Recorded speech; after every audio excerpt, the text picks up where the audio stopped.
الحمد لله وكفى وسلام على حبيبه المصطفى اما بعد بحمده تعالی وبکرم مصطفیٰ صلی اللہ تعالی علیہ وسلم۔ آج قرآن عظیم کے 12 پارے تلاوت مکمل ہو چکے۔ اللہ کریم بقیہ سپاروں کی تلاوت ہمیں صحیح تجوید کے ساتھ کرنے اور آپ سب کو خشوع و خضوع کے ساتھ سماعت کرنے کی توفیق عطا فرمائے۔ ماشاء اللہ، اتنی اچھی بات حضرت صاحب سمجھا رہے ہیں کہ کلام پاک کے 12 پارے ہو چکے ہیں۔ اس ویڈیو کو پورا دیکھیں، سبسکرائب کریں، لائک کریں، کمنٹ کریں۔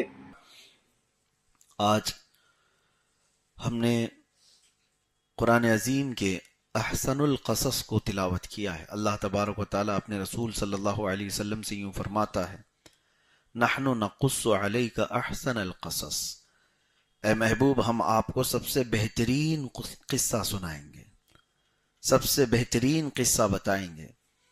تو سب سے بہترین قصہ کیا ہے؟ وہ سورہ یوسف ہے۔ سورہ یوسف میں جو سیدنا یوسف علی نبینا علیہ الصلاۃ والتسلیم اور آپ کے بھائیوں کا واقعہ، آپ کے والد کا اور زلیخا کا جو واقعہ پیش آیا ہے، یہ ساری چیزیں تفصیل سے اس میں ذکر ہوئی ہیں۔ اور قرآن جس کو احسن القصص کہہ رہا ہو، احسن القصص کا مطلب وہ سب سے بہترین قصہ، تو اس سے بہتر قصہ کیا ہو سکتا ہے؟ بچوں کو بھی وہی قصے سنائیں جو قرآن میں ہیں اور حدیث میں ہیں۔ اور اس لیے اللہ تبارک و تعالیٰ فرماتا ہے عبرت کے لیے، اس سے بہت ساری چیزیں تمہیں سیکھنے کو ملتی ہیں۔ سورہ یوسف کی شروعات ہی رب تبارک و تعالیٰ یوں فرماتا ہے کہ ہم نے قرآن پاک کو عربی میں نازل کیا ہے تاکہ تم سمجھ سکو، اور اس کے بعد پھر عربی میں ہی یہ واقعہ بیان کیا۔ ہوا یہ کہ بنی اسرائیل کہاں سے شروع ہوتے ہیں؟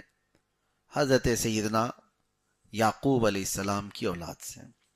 یعقوب علیہ السلام حضرت اسحاق علیہ السلام کے بیٹے تھے، اور اسحاق علیہ السلام حضرت ابراہیم علیہ السلام کے بیٹے تھے۔ تو یعقوب علیہ السلام کا ایک نام اسرائیل بھی ہے، یعقوب علیہ السلام کا ایک نام اسرائیل بھی ہے، اور عربی میں بنو کہتے ہیں یا بنی، بیٹوں کو۔ تو بنی اسرائیل کا مطلب ہوا اسرائیل کے بیٹے ہیں۔ یعقوب علیہ السلام کے 12 بیٹے تھے، اس میں 11ویں نمبر پر حضرت یوسف علیہ السلام تھے۔ 10 بڑے بیٹے اور اس میں 11ویں نمبر پر حضرت یوسف علیہ السلام تھے۔ شروع میں یہ 11 ہی تھے، اور سب سے چھوٹے چونکہ حضرت یوسف علیہ السلام تھے، اور پیدائشی حسن و جمال اللہ تعالیٰ نے کمال کا عطا کیا کہ آپ کو جو لوگ دیکھتے تھے وہ پلک جھپکنا بھول جائیں۔ ہر طرح کی خوبصورتی سمیٹ کر جس میں رکھ دی گئی ہو، وہ سیدنا یوسف علیہ السلام کا جمال تھا۔ اور آپ کے والد حضرت یعقوب علیہ السلام چونکہ اللہ کے نبی بھی تھے، اور ان کے باپ بھی نبی، ان کے دادا بھی نبی، نبیوں کا گھرانہ ہے، تو یوسف علیہ السلام کو وہ اپنے قریب زیادہ رکھتے تھے۔ حضرت یعقوب علیہ السلام کی یہ محبت اتنی غالب تھی کہ دوسرے بھائیوں کے دلوں میں حسد پیدا ہو گیا، شیطان نے حسد ڈالا۔ قرآن پاک میں اللہ تعالیٰ نے اس کا ذکر یوں فرمایا ہے، تو وہ صرف اور صرف اس بات سے حسد کرتے تھے کہ ہمارے باپ سب سے چھوٹے والے یوسف کو زیادہ چاہتے ہیں، ہم لوگوں کو اتنا خیال نہیں کرتے۔ اور یعقوب علیہ السلام اس وقت بنی اسرائیل کے یعنی تمام یہ جو بیٹے ہیں ان کے باپ بھی، اور اس زمانے کے بڑے رسول اور نبی یعقوب علیہ السلام، اور جتنی قوم تھی اس وقت وہ سب حضرت یعقوب علیہ السلام کی پیروکار تھی، آپ کا بڑا مقام تھا۔